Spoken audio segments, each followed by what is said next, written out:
I was going to rip his heart out. I'm the best ever. I'm the most brutal and vicious and most ruthless champion there's ever been. There's no one can stop me. Links to the car. Guys, here I am with Anthony Joshua.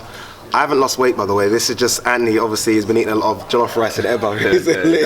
Don't give away my nutritional secrets. All right, here we are at the O2 to announce Anthony Joshua versus Kevin Johnson. A fight that was supposed to happen in what, January? That's correct. Yeah, injury pulled you. How does it feel? Because you're the guy that I thought couldn't get injured.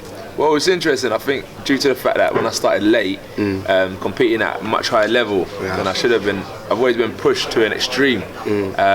So I think that my body it's just wear and tear, these injuries. It's not really like freak accidents. All they are is the stress fracture is just called like an overuse. It's just an overuse injury, and that's what they come from. It's just so much work going into my body. The fact that it just sooner or later gives way, then we have to take time off, rebuild.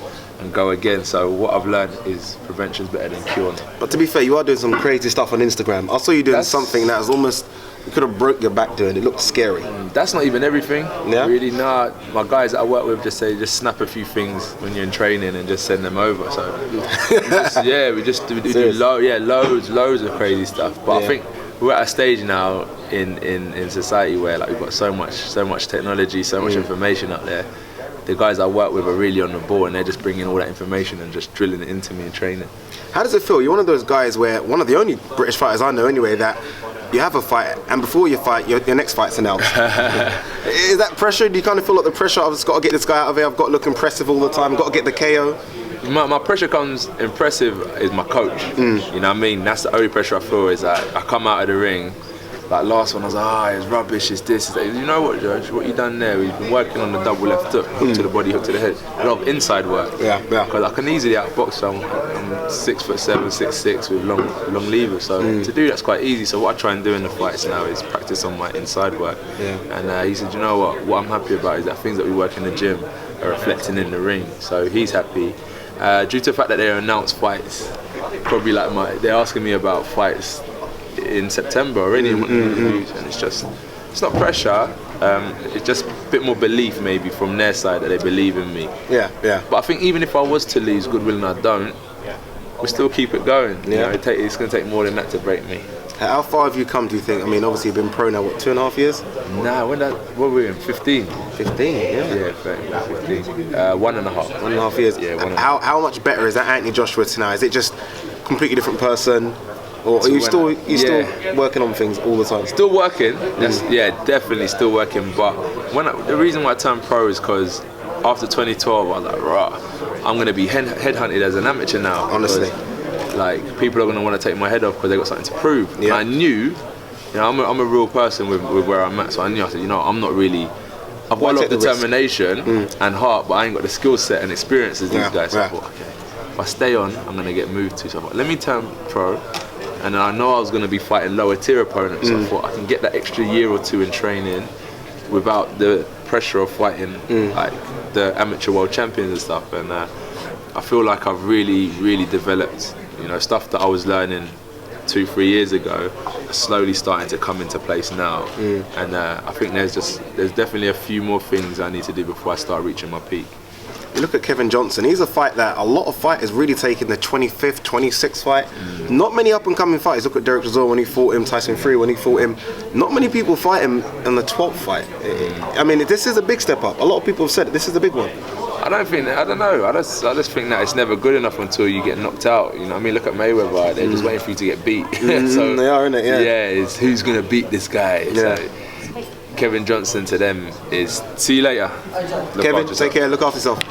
I think Kevin Johnson to them is probably just someone I'm going to beat or be the first person to stop. And reason being is because he's not the world champion. So it's like, you know what, Kevin Johnson's good, but let's throw him in the deep end. But managing my career, I think that this is a fight I need, and it's a smart fight against someone who's awkward. Shows you different stuff, I'm guessing. 100%. And then, spoiler, isn't he, as well? A lot of my opponents have been shorter. He's quite big, isn't he? He's quite tall, 6'4", 6'3". I'm not completely sure, but 6'4", 6'3". So we're moving up in different frames, different types. So it's good. It's and good. The trash talking as well. No one's ever done that. That's what I'm saying. Everyone else is almost like, I don't want to talk. He's come straight at it. That's Americans who do. In UK we're taught different. We talk a bit more low and key down here. Yep. Looking forward, obviously. there's obviously British names they want to try and put you in with. For some reason, Hugh Fury's coming at you. Yeah. Tyson Fury's been coming at you. Yeah. And you know who else has been coming at you as well? Your guy from the amateur. What's his name again? Dillian White. Dillian White's been coming at you. Yeah. What's going on with Dillian White coming at you? Probably just it's good. He's interested in a fight, so he's. You're the hunted now. Yeah, I've always. That's what I was saying about when I made the decision to turn pro. I knew I'd be the hunted, and I projected that I was going to give myself a 3-year disciplinary, a 3-year understanding of the game. Yeah. Before I take that leap of faith in what I was doing, understand like the commercial, the boxing business, and understand myself. And I think I'm becoming the hunted before I projected. But I did project this would happen, but it just happened quicker than I actually planned for. Is there a plan in terms of going the British title route? Is that a lot of people don't go that route anymore? A lot of people get the international belts. You've got one of those as well. You're high on the rankings.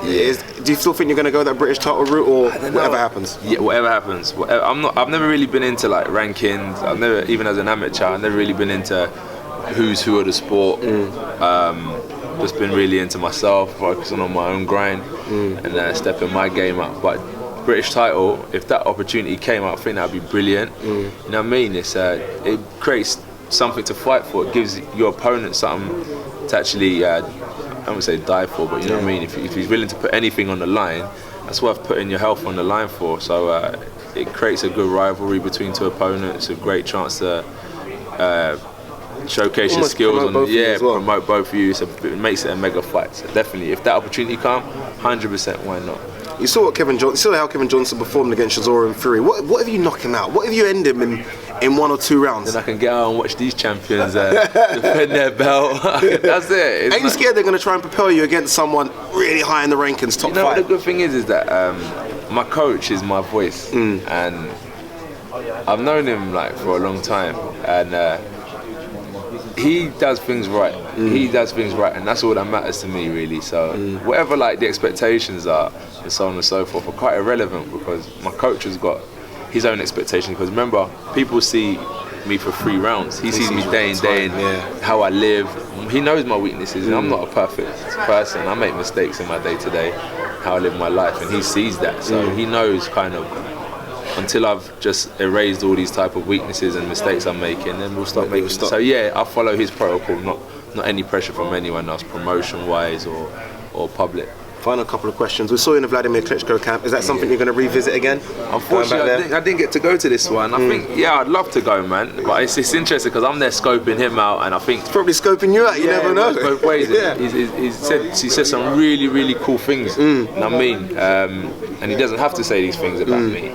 So to be like mentioned in the same breath as Klitschko, in a sense where he's like talking about me, I can be the next champ, what he is. It's only a matter of time that we'll find out whether it's true or not, but he says that I've got potential to. So, you know, to go out there again and mix it with him and showcase some of my skills. When I was out there, I didn't go out there to be like, I'm going to bad up the Klitschko, I'm going to prove myself. You don't really, you don't get nothing from that. I'm not one of them people. I was just there to clock his camp, see how he sets up for world championship level fights, and see when I get to that level what I've got to do to prepare myself for a championship fight. And that's what I was there to do. So unfortunately, where my schedule collides with his, because he's fighting Bryant Jennings, if he fights again sometime this year, I'll definitely go out there. Biggest fight ever, they say. Pacquiao Mayweather, you flying out for it? We was gonna, but May 9th might be on the cards, and it's just too much travelling. I would have gone there for sure. Who do you think wins? Mayweather.